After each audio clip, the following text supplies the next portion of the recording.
When you play a team with Edmonton speed, because you're not always going to be on top of them or ahead of them, sometimes you're a little off. So those guys can keep players to the outside, keep the speed to the outside, because they can just kind of hold hands in the middle and cover the boards. Front right. Paul, you've coached in a lot of playoff series. You've coached in multiple finals. What is it about the level of play between these two teams? Usually you get to this point, and a lot of teams are banged up, or there's an underdog here. Yeah. These are the two best teams. What do you make of how good the quality of play has been in this series and how tight the margin of error is? Yeah, it's been fast. Like from the bench, the speed seems to be really good.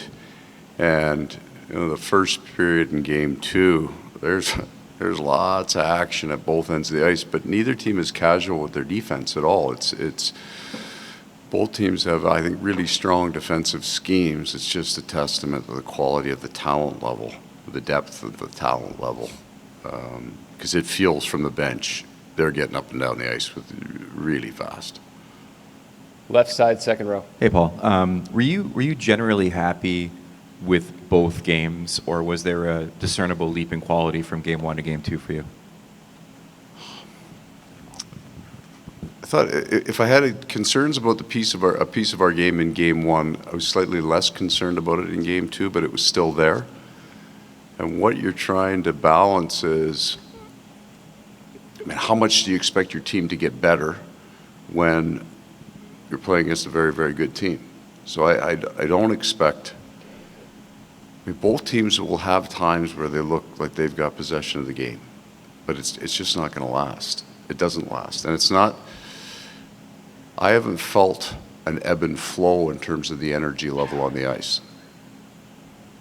So it's been, but sometimes there's blocks of times where one team kind of owns the flow of the play, and they almost seem to be coincidental to the icings.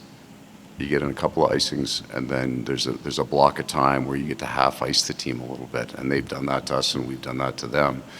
But other than that, I don't think there's been much of a breakdown in structure by either team. They're not far off it. Back left, Dan. Yep. Paul, I don't know how much an experienced team, a team that's been here before, needs it, but Nate Schmidt is a guy who's obviously playing well on the ice, but he brings energy, he brings noise off the ice. He probably, can cut some tension with the way he is. I wonder, how important a guy like that is. Do you view that to be an important aspect right now when, even if you're experienced, the pressure's still up? Yeah. Well, that was part of the conversation in the summer last year, because I'd had him briefly, and he's a big smile guy, right? Lots of chatter, and we need that. We lost a few of those guys. Like, we still talk about some of the players that played here over the last 2 years that aren't here anymore, as they were really, really important. Nick Cousins in Ottawa is a chirper, right? He never stopped talking. But Mahura, like a name that maybe you wouldn't know, Montour, those guys never shut up, which was great for us. And then Nate does that. I think, shock to you, Brad Marchand does that a little bit. But we got some Finnish guys. Nico Mikkola is probably the most vocal. But we got some other guys that now they don't have to, right? They don't have to. When it gets a little tighter, a little bit tense, they don't have to come out of personality to try to lead almost by. We got lots of guys that can do that, and they're really important, for sure. Right side, third row. First time back in this building since I haven't been in here. No, it wasn't finished when we did the ring. Yeah, the ring ceremony, this place wasn't done when we came in. And it was set up quite a bit different. This is my first time seeing this. It was quite a spot. They did a great job on it. That wasn't my crap. That's all you get, George. Sorry, brother. Jonah Gadovich last year doesn't get to play, does dress for Game 7 to come out and get all that stuff. But how important is it for him to be really, really, really a part of this now? Well, we felt right from the time that we signed him, we thought he was positionally very, very good. And he played both sides.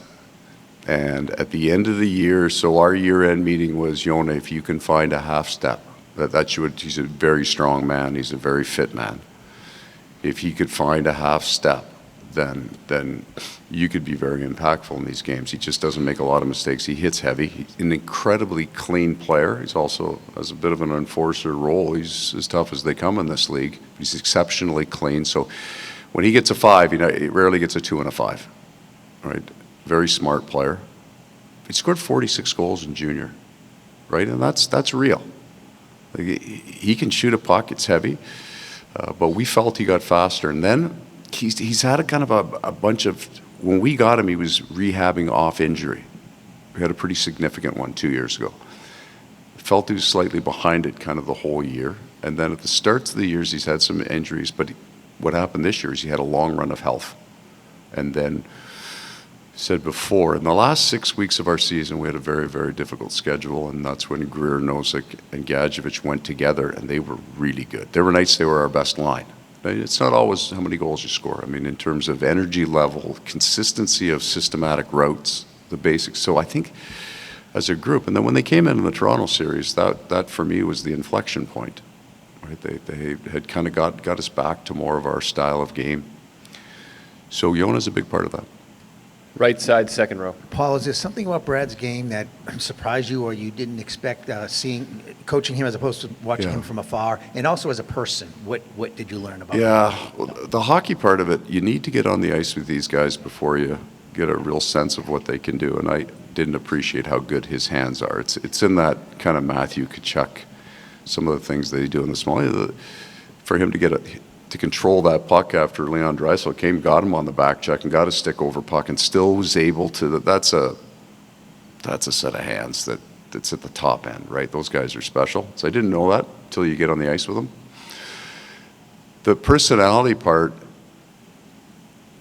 there was a little bit of Matthew Tkachuk in there. I'm in Winnipeg, he's in Calgary. I'm not a big Matthew Tkachuk fan. I understand the fans don't like those guys. I was one of them, and then he's in Boston. We're here. We had the two heaviest series that I've ever been a part of, the two Boston series last year. I mean, they're nasty. This is mild compared to what was going on there. So, but how positive he is every day. He's in a great mood every day.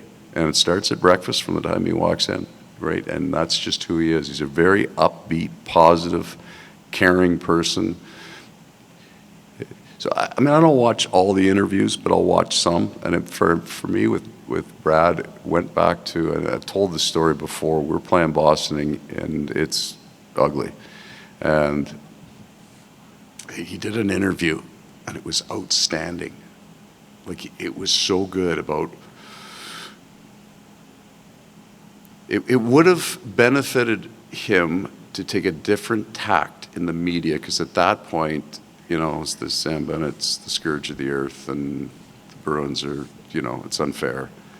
And he came out and called the series exactly the way it was played. He was right about it. He was fair. Like, he was unbiased in his approach and positive about both teams. And I thought, well, like, his answers were better than I would have given if I was trying to support the Florida Panthers. But it was all honest and true. He's a great interview, I think. Because he'll talk about the game. He's not hiding anything, and he's telling the truth at the same time. He's an exceptional man. Really enjoyed having him. Left side, second row. Coach, I saw a comment recently about this There's team. a real chance that I didn't say it. There's this AI thing going on. I know. It's So out of control. I got a text. I can't believe you said you coaches shouldn't touch the Stanley Cup.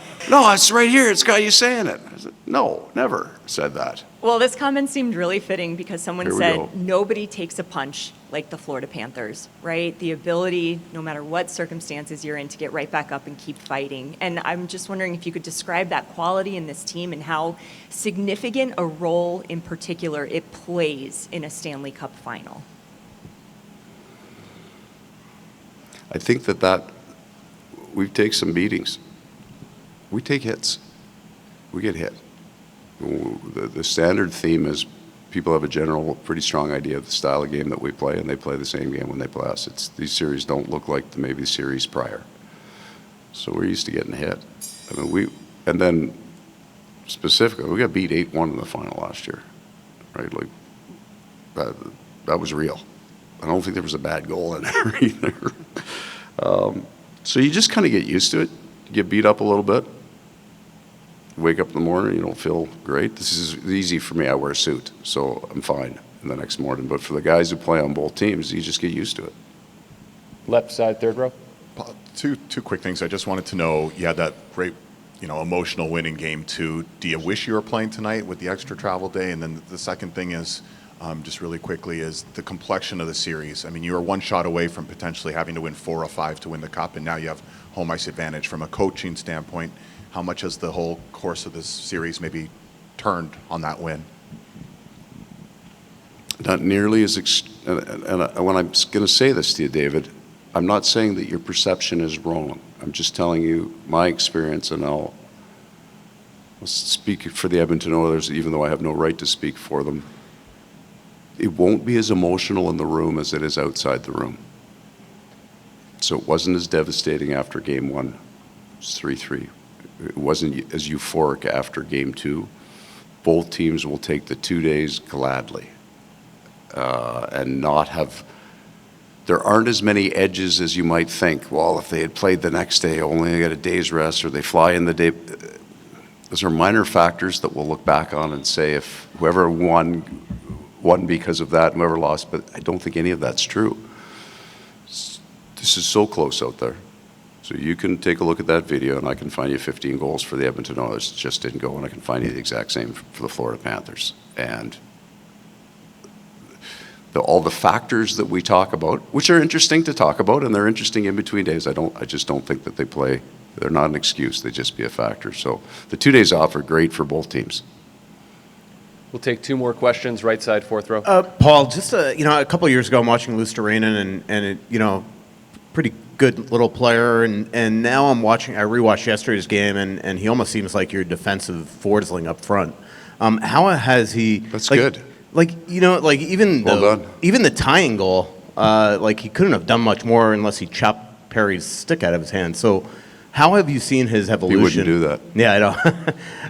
How have you seen his evolution the last 3 years? Okay, so for the words you said are important. You said he was a good little player, and I got on the elevator with him up there, and I looked up. He's a big man now. And that's what I noticed. Holy shit, Lusty, you're taller than I thought you were. But the foresling up front, that's really good. Really good. Because what you haven't seen in the playoffs as much, but Gustav Forsling had some great offensive numbers this year and never got a sniff on the power play, right? So Luostarinen, we felt that Lundell and Luostarinen, that there was more offense there, but truly respected the fact that they never cheat for it. That if we could add a guy, and that's why Brad has been so good, so that Brad's kind of training, if you would, with Patrice Bergeron, a player that never cheated the game. That's the way he knows how to play the game, and so he fits perfectly with those 2 guys. They're going to do the right thing as hard as they can. They're very clean players. We have them, and that's why that's such a great fit. But there is offense there, and Brad's been able to bring that out of those 2. And so we talk about Lundell because he's got some really good numbers, but Luostarinen as well. I think Lundy had about 18 his first year, but I think anyway. It's there for them. Sometimes you need the right kind of veteran piece to bring it out. That was good, by the way. Well done. Take 1 more, left side, 2nd row. The Paul. It sounds like you're pretty happy with, the way your team's executing your system, and as a coach, you like what you see. But we're watching 4-3 hockey. We're watching 5-4 hockey. There was a time when we would say, oh, boy, the coaches don't like this. I remember Daryl Sutter telling me, I got to have a 9.25 out of my goalie or it's not good enough. Okay, that's fair. That's a really good point because I don't think either team's played poor defensively at all. I'm with that idea. The 2-1 game, that's more of what we're accustomed to. We're a defensive bent team. But you can watch the game, and you know if your team's playing as hard as it can defensively or if it's mentally right. And I think both teams are. I don't think either team. And the goaltending's been good, like really good. I know sometimes you look at the goals to decide how well a goalie played, but if you just skewed the top 15 chances which is a big number, right? Like A chances. Oh my God, they've made saves. So how is that possible? You got a coach, and I'm telling you the truth. I haven't shown a lot of defensive video, and that's almost all I show, almost all year. But I'm looking for it, and there's places that we got to get better, for sure. But we're not at a. There's the places we hope to get better. Might be a better way to put it. Both teams are competing defensively. They're blocking shots. They're battling. They're back checking. And it's still a high event game at some high-end skill. So are we There's in a some better off- place? Is the game in a better place than when that same result used to give us a 2-1 game back in 2011? Now it's given us a 5-4 game. Are we happy Yeah. with that? Absolutely. Because then you always have hope. I'm talking about as a fan. If we get back to the two, there's nothing casual about the way that this is defended. And part of it is neither team passively defends. They're not going to give you a whole bunch of ice, sit back, wait, spit it down. Like when we're icing the puck, we're not trying to ice the puck, right? Same with them. There's been a bunch of that. We're trying to connect on something.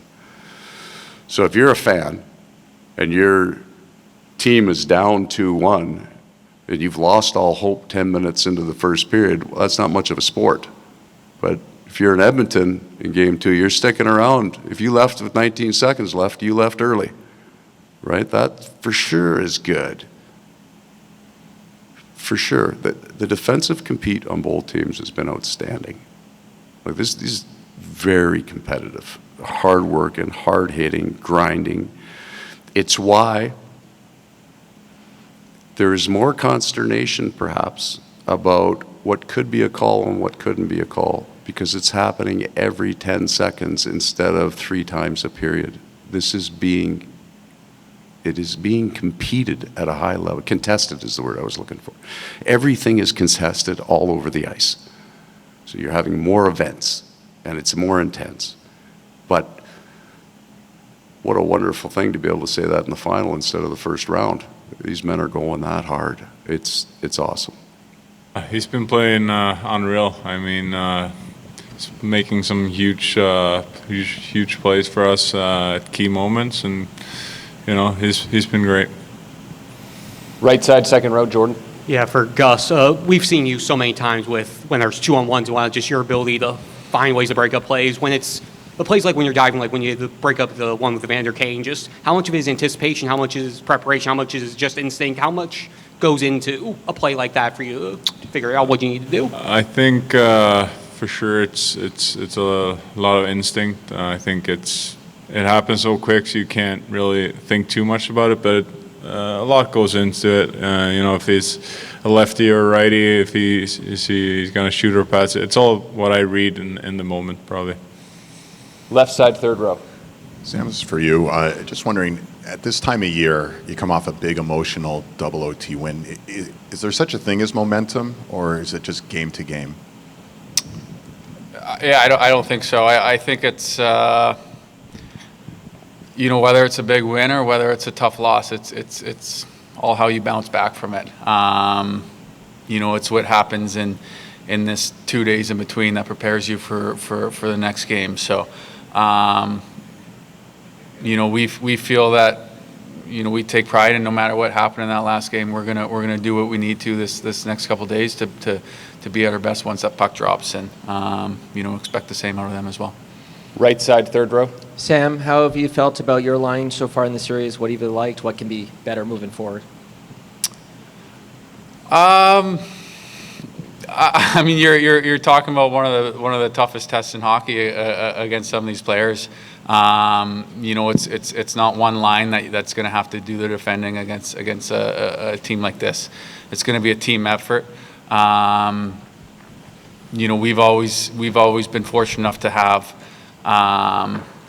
you know, the depth to kind of pull our team along. We've always used that to our advantage, and this series has been no different. You know, certainly we would like to be on the board a little bit more, but you know, that's not something that keeps us up at night. You know, we're trying to win hockey games as a group, and that's where our focus is. Right side, fourth row. Gustav, nobody in the last 20 years has better numbers in the playoffs as a goaltender than Bobrovsky. It goes beyond overtime, but you know, we talk about skaters and players being clutch. What about Bobrovsky as a goaltender, and is clutch even a characteristic of a goaltender that you can look to? Yeah, I mean, he keeps us in the game so many times at key moments and making huge saves. You know, he always gives us a chance to win every night, and yeah, he's been amazing for us. Left side, first row. Sam, one bounce either way. This is a 2-0 series, one way or the other. We look at this as a very evenly matched series. What's it like playing in a series like this with so little margin for error, knowing how quickly it can flip one way or the other? Yeah, I mean it's easy to get caught up in where you could be. It's all about staying in the moment, taking it one day at a time. Handle our day to day. That's kind of been our motto the last couple years. You can't think too far ahead, and you can't think too far in the past. So, it's all about getting ready, to go tomorrow, and that's certainly a big one to go up 2-1. So that's where our focus is. Left side, fourth row. Sam, this is for you too. I wonder if you could just touch on and describe the energy and noise that Nate Schmidt has brought to your group. I think it's something we knew right from training camp, right from when he came in. You need those personalities in the room. Especially this time of year when games get tighter. Nothing changes out of him, and it's huge to have personalities like that in the locker room. Right side, second row. For both of you, I know Brad has a decision to make this offseason, and players aren't involved in other players' business decisions. But hypothetically, if you had, what would you do to try to keep him here, and then what would it mean if he was able to return? All we can do is try and win the series. I don't know. It's kind of out of our control. Anything to add, Gus? Left side, back row. Gustav, I have a nephew. He's a young defenseman. He's 9 years old. He watched you the other night, and he wants to know, he loves the way your art of the slide. So he asked if you would tell a 9-year-old defenseman how to learn to slide as well as you do, what would you tell him? You cannot be scared to get a puck in the face. That's first. No, it's you got to practice it for sure. And like I said, you can't be too scared of what's going to happen. But usually, you want to force the forward to either shoot it quick or trying to make a pass. So it's you got to have the right timing at the right time, and obviously it depends righty lefty too how you slide, but you want to have momentum going at the guy too. But you don't want to trip him either. So it's hard. Any more questions? Left side, third row.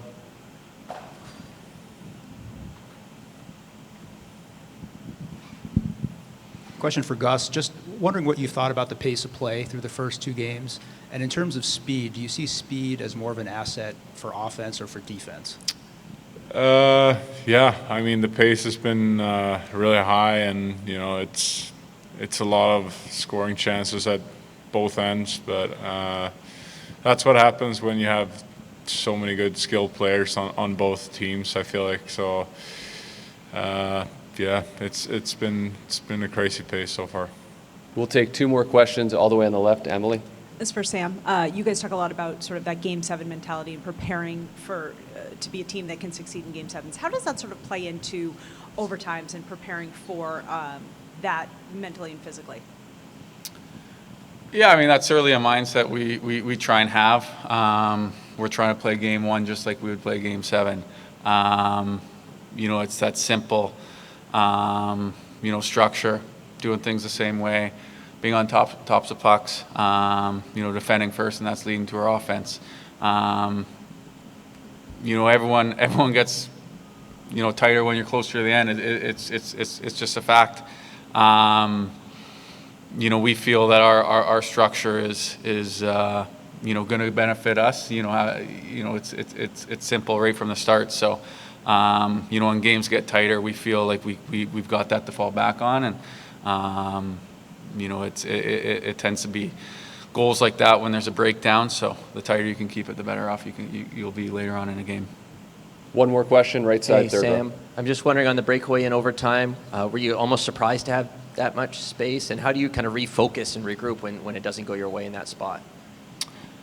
Not sure. I mean, I think got on the ice a little too late. Was able to get it. At that point of the game, it's, you're not expecting to have that much time and space. certainly would have liked to have ended it there, but it's honestly not too hard to regroup from that. You trust we have enough to pull through, and sometimes it's a bounce, fortunate bounce or an unfortunate bounce that leads to it. But no, you just got to move on. It's not my first mistake. It's not going to be the last one. So you just got to accept them. Thank you for your time, guys. Yeah, it feels great. Obviously, our fans buzz at home, and we love that. It's really exciting to play in front of them, so we're going to be giddy to get going. Obviously, he's been building ever since he got here, but how big has he been in his first 2 games from the minutes he's logged for you guys? Yeah, he's unbelievable. You see it every night. He contributes offensively, defensively. He's a big body with great reach and does a lot of things extremely well. And just how big is this extra day between games? Obviously, with the travel and just hitting your body an extra day to recover.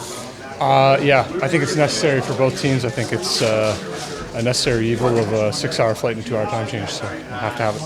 How would you describe the physicality of this series so far? I think both teams are finishing every check, and that's all you can ask for in a Stanley Cup final series. There was some play McDavid made on the power play there. What's the biggest challenge when he's got the puck in that kind of situation? He's got multiple options, so that's the biggest challenge, right? You're trying to block a shot, you're trying to block a low pass, a backdoor pass, and a walk-on water toe drag. So, yeah, make Jesus. For you, your perspective as a defenseman, what makes Bennett so good in front of the net? Like, he just seems like to know exactly what to do in that situation. Yeah, I mean, there's a lot of times there's nothing you can do if he gets pushed, right? It's just like Corey Perry. He's extremely good at getting there and being between the D-man and the goalie. So there's not much you can do, right? So if you get pushed, you get pushed. It is what it is. So those guys have a knack for it, and there's a couple guys on every team that can do it, and they're some of the best in the league at it. What goes through your mind when you take that puck off your hand in overtime? You're far away kind of from the bench. Like, take us through your process there. Yeah, I mean, it's just a routine block shot, right? Stick your hand out for it and try and get it knocked down and get off the ice as quickly as possible, because when you get that stinger, you can't really grip for a second, but all good now. Feel great. How did the poker game go on the flight home? Roller coaster ride. Okay. Yeah. Up and down. Yeah. Who was the big winner? I think it was Maurice Again? which is crazy, but yeah, I think it might have been him. Aaron, the way that both games go, how important was it to be able to get the split, coming home tied 1-1 for possibly the Panthers? Yeah, obviously you want to get both games, 2 extremely difficult games, well into overtime, but at the end of the day, a split is what you want on the road. So happy about it.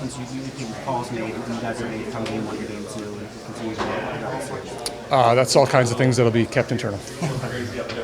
Thank you, Aaron. Appreciate it.